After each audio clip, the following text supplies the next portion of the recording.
What's up, big dogs? This week's narrative. All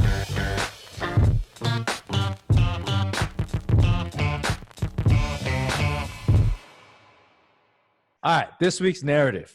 Using 16 game paces is more representative of what a player is able to do. We see a lot of splits, and, God bless RotoViz. I freaking love that game splits app. But sometimes I see people taking it a bit too far.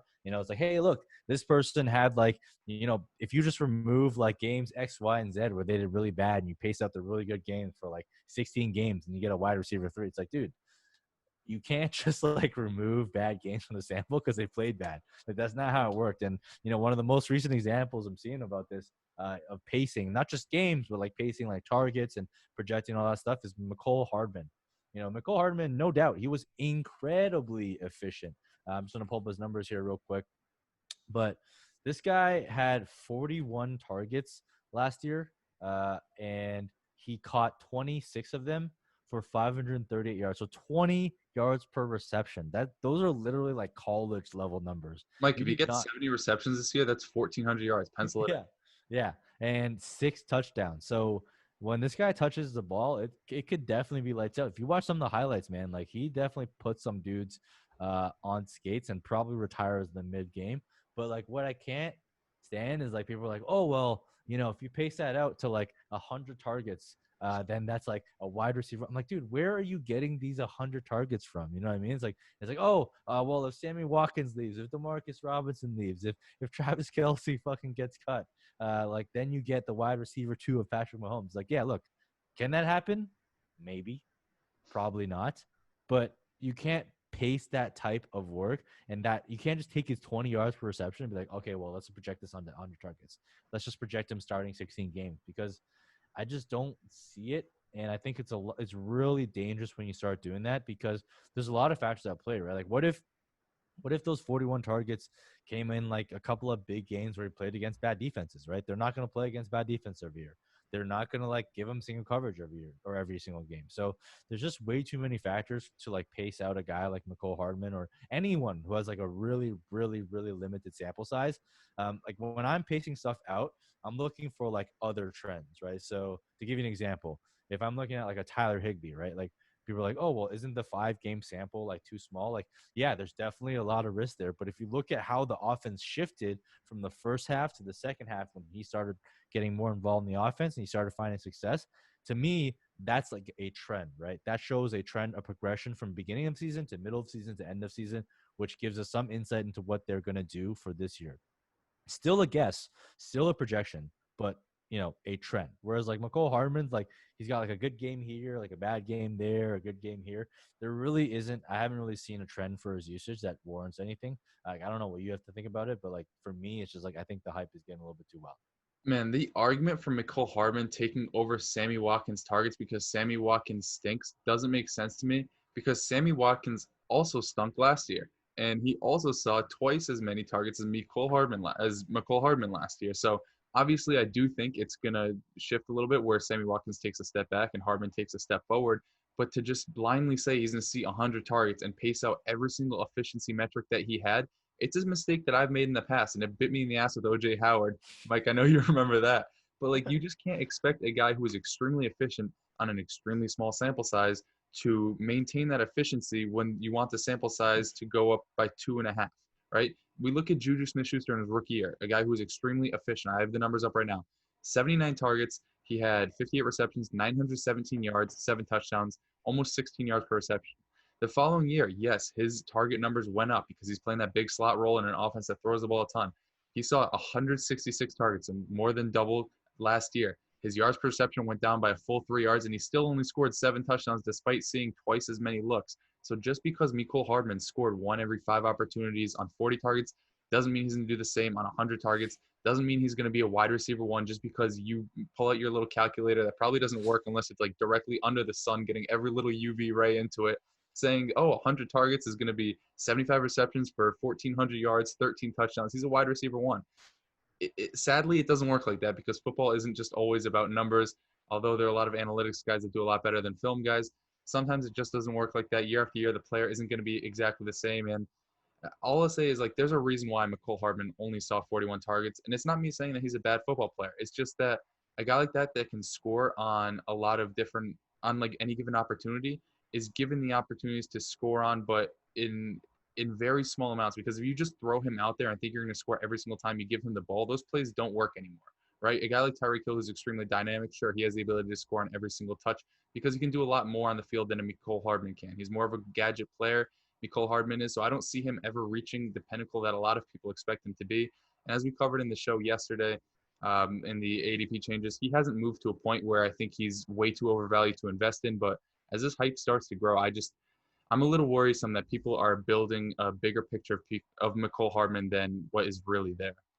Yeah, like anytime you need to build a case for a wide receiver for one, two, or even three people leaving before they become relevant, like that is not the case you want to build on because as those people leave, like who do you think like do you think the Chiefs are just gonna like let them leave and not replace anyone? No, like they're gonna draft like other players, they're gonna bring in other talent through free agency and stuff like that to compete with them. So if indeed Sammy Watkins sucks and has to leave, or Demarcus Robinson sucks and has to leave, logically you would think they would bring in someone better because those people They didn't spent fit. their first, they just won the Super Bowl and they spent their first round pick on a running back that is best known for catching passes. You don't think that Yeah. they're going to replace a Sammy Watkins or a Travis Kelsey after he leaves? Like, that's just asinine, ass Yeah. 10, ass 11, every Stephen A. Smith saying in the book.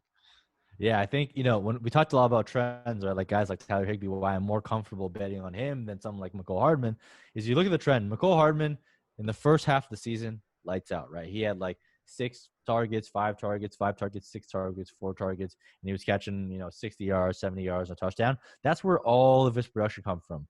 If you look at the back half of the season, starting in week 9, he had more than 2 targets one time.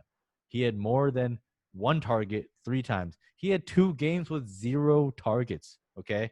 So when this guy was on the field and did not even get a look, you may be thinking like, hey, like, well, what about the playoffs, right? Maybe they rely on their Oh no, I'm players they looking at it like right in the now, playoffs. Mike. Don't do it to In him. the playoffs, he had 4 targets for 2 receptions, 19 yards. Okay, like whatever, he contributed. 1 target, 1 reception, 8 yards. 1 target, 1 reception, 2 yards. This is not someone that you can rely on for fantasy He's production. the guy that He can be shows great. up to school the day of your group project high, did half his slides, and lets the rest of the team carry him, and then gets a 100 for it. Like he Yeah. just did absolutely nothing. Mahomes and the rest of the boys put the team on his back, and Emma Cole Hardman is jumping up rounds like it's nobody's business. Yeah. If you're buying Mecole Hardman, it's with the intention to sell upon the next offseason, like narrative about how Sammy Watkins going to leave and he's going to be the wide receiver too. That's the reason why you buy him now because you think he's cheap. And if that's your target and that's your goal, I can totally respect that. But if you're actually buying Mecole Hardman, expecting to like be able to start this man or actually try and figure out when and where you can start him, like it doesn't make sense to me. Like you can invest him in best ball, cool. Even there, I feel like he's a little bit overpriced, but at least he's still tolerable because he'll have a big game here and there.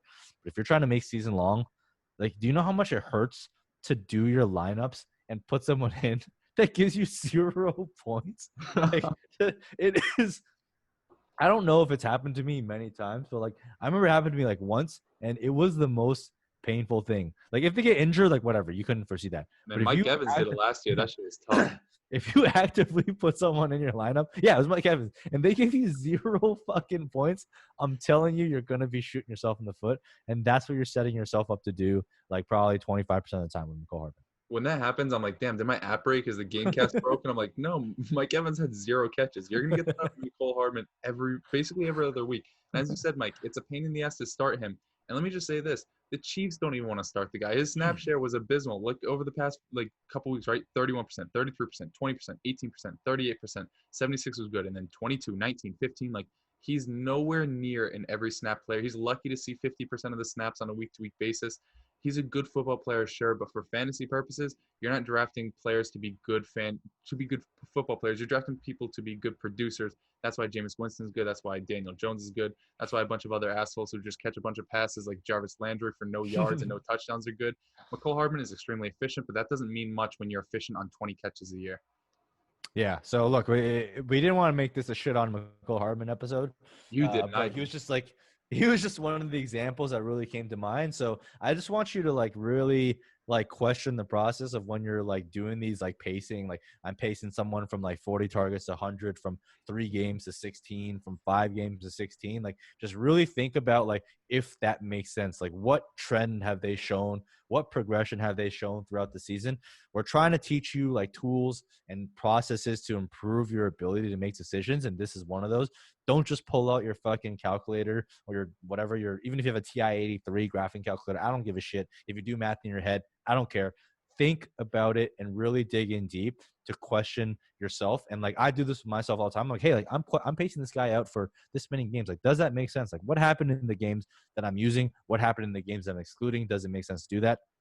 There's a lot more that goes in that thought process than just clicking numbers. And if you don't want to go through that, just listen to us and we'll tell you because we've gone through it. But if you do want to do it, make sure you really, really refine that process, because there's nothing that freaking kills you more than pacing shit out for like a bunch of games when in reality, like that's not at all how it works.